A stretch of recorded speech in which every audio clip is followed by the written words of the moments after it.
Hey guys, thanks for tuning back in. Hope you're having a great day. So unfortunately, I have some bad news. I finally broke my Viper. Yep, I broke the Gen5 Viper. So last video, I put the beadlocks on the car. It has the new pulley setup, the new fuel system running on ethanol. It's making a bit more boost.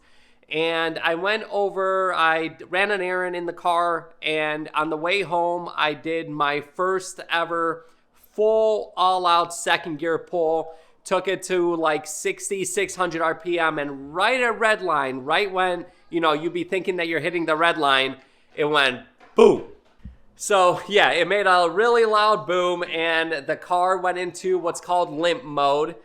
So the throttle was barely moving. It had a big lightning bolt on the dash, and the car was barely running. It was sputtering. It didn't want to do anything, and I was able to limp it into a community, turn it off, pop the hood, and I initially thought that I blew a charge pipe. I thought that I'm gonna pop the hood and one of the charge pipes is gonna be off. I went around the front bumper. I looked at both charge pipes going into the intercooler. They all look good. All the clamps look good. Everything on the throttle body side looked good.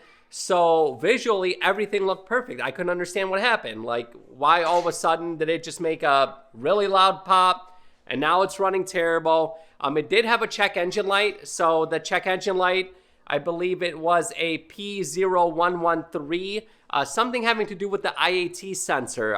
It said something like IAT sensor circuit low or circuit high. So I was looking all under the hood, trying to figure out what went wrong. Why would all of a sudden it have a red lightning bolt on the dash and there'd be a intake air temp check engine light? So I messaged Joe Cordes. He got back to me. He said, make sure that the MAF plug is plugged in, because when he took the car for a test drive and did a pull, he said that the plug wasn't fully in there and he had the same issue. So I messed around with the MAF plug. Everything looked great on that end. Again, charge pipes look good. Everything checked out good. There were no vacuum lines off. All of the clamps were great. Everything looked perfect under the hood, so I couldn't understand what was going on. So I went ahead, I closed the hood, I limped the car home. Thank God I didn't need to order a tow truck for it, because that would have been an absolute nightmare with how low the car is. So I limped it home, and then the other night I opened the hood and I started doing some investigating, and here's what I found. All right, guys, so the Gen5 Viper has two MAF sensors. There's usually, so let's say I didn't have a blower, I would have two intake tubes leading to the air box sitting right up front there. So there's usually a MAF sensor on this intake tube and a MAF sensor on the other intake tube. When you do the Pro Speed F1X blower kit, they relocate the MAF sensor. So you have one MAF sensor here. The other MAF sensor is actually in the front mount intercooler. So if you take a look down here, right here, where I'm pointing to, is the other MAF sensor. So I think they do that. I think they do that just to get a collective air reading, so the car kind of sees what's going on as a whole. I think that if they were to put a MAF sensor in both of these, it just wouldn't maybe read air correctly, because it's one pipe that splits into two. So I'm not sure why exactly they split up the MAFs like that, but this is the first MAF and the other MAF is in the intercooler. So the other day, you know, I'm looking all under here. Everything looks great. All the vacuum lines, you know, I checked all the vacuum lines to the blow-off valve. I checked all the vacuum lines over here under the throttle bodies. There's a couple, one going from the PCV. And yeah, all the lines look good. Everything looks perfect. The only thing that, you know, was a little bit, I thought just could maybe be causing an issue is that this right here sometimes gets a little bit loose, and that's what Joe was talking about from Cordis. But everything's nice and tight, so I'm like, man, you know, the only thing I can think of is maybe one of the sensors went bad or one of the throttle bodies went bad, based upon the lightning bolt on the dash that said service electronic throttle, and based upon the check engine light that I was getting for IAT sensor.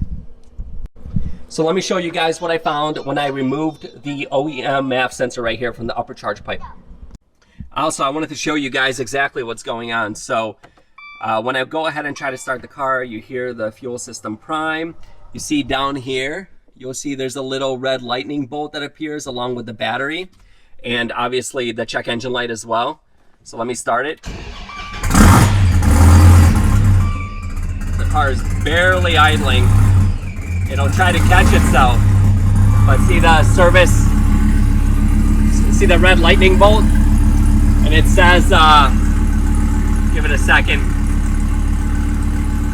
It's actually, because it's a cold start, I think it's idling a little bit better, but usually it's barely idling and just fluctuating, almost dying nonstop. But check engine lights on, traction control lights on, and it has the little red lightning bolt right here. All right, guys, so I went ahead and pulled out. This is the MAF sensor that sits in the upper charge pipe. Looks all good, all the pins look good.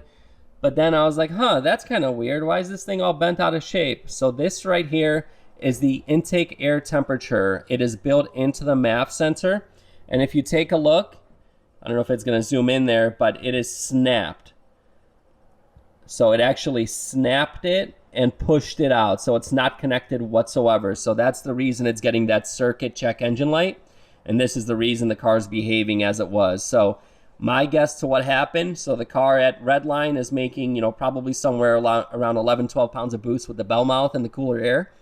So just from years of running, at first I was running 6 pounds, then it was running around 8 pounds, then 10 pounds, and now it's running around 11, 12.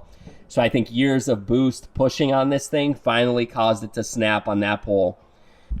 So I posted on the Viper forum, and Aaron from Nth Moto reached out. He said he actually has a couple MAF sensors from a customer's car who no longer needs them. I believe he went Motec, so no longer needs, and he was able to overnight these to me so I could make this weekend's Street Car Takeover roll race event. So thank you very much to Aaron at Nth Moto. Let's go ahead and put these bad boys in, or bad boy, because it's only one.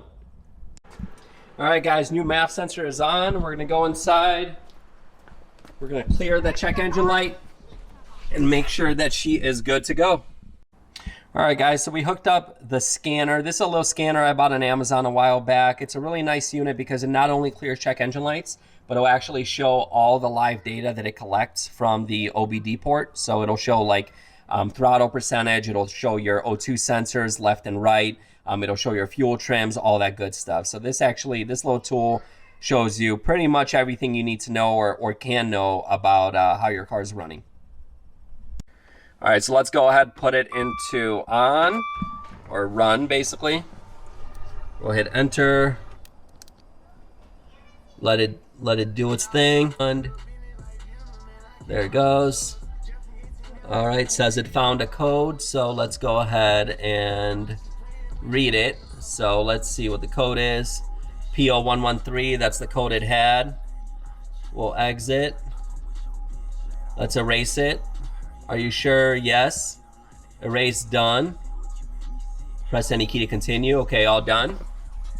So we're gonna turn the car off. And we don't have to do this. I probably could have just turned it back on, but I just like to do an extra step. Put it back into on. And let's give it a startup. Check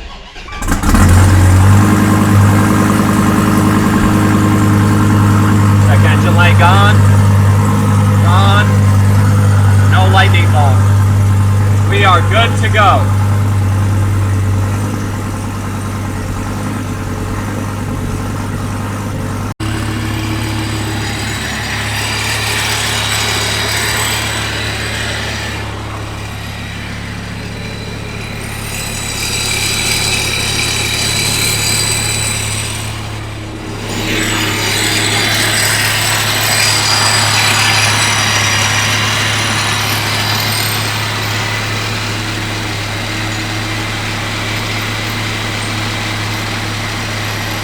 All right, guys, so just doing some checking before the Street Car Takeover event this weekend. Checked my oil level is good. We just went ahead and filled up the methanol. So over here where the factory windshield washer fluid used to be is my custom methanol enclosure, I guess you could say. Cordis built this for me and made it as big as possible and kind of made it fit in this space. So I went ahead, here, let me show you guys. As you can see, it is full. I could pretty much put my finger in there and I'll be in methanol. So we are good. So is the methanol full? What do you think? If you guys didn't know, so my car is on full E50 fuel right now, so pump ethanol. And then we're spraying methanol. The methanol has two nozzles. One injects into this throttle body, the other one injects into the other one right there. And I always keep an eye on these lines to make sure that they're not moving or, you know, not loosening. Super important. What do you think, dude? Is that chalk? Okay. Yeah, kids are crazy. So, yeah, I think the car is ready to go. I'm going to lower the tire pressure on the tires. I'm going to run them at about 23, 24 PSI cold, so they heat up to about 26, 27. Should be a decent pressure to start off at, and then I can lower them as needed. All right, guys, so that concludes this video. Next video, we're taking the car to Street Car Takeover on Saturday. So can't wait to run it, see how it does. It's going to be my first time running it on the beadlocks and at the new 1,000 wheel power level. So I'm super excited. I'll make a new video at that time. Until then, see you guys. Have a nice weekend and stay safe. Bye.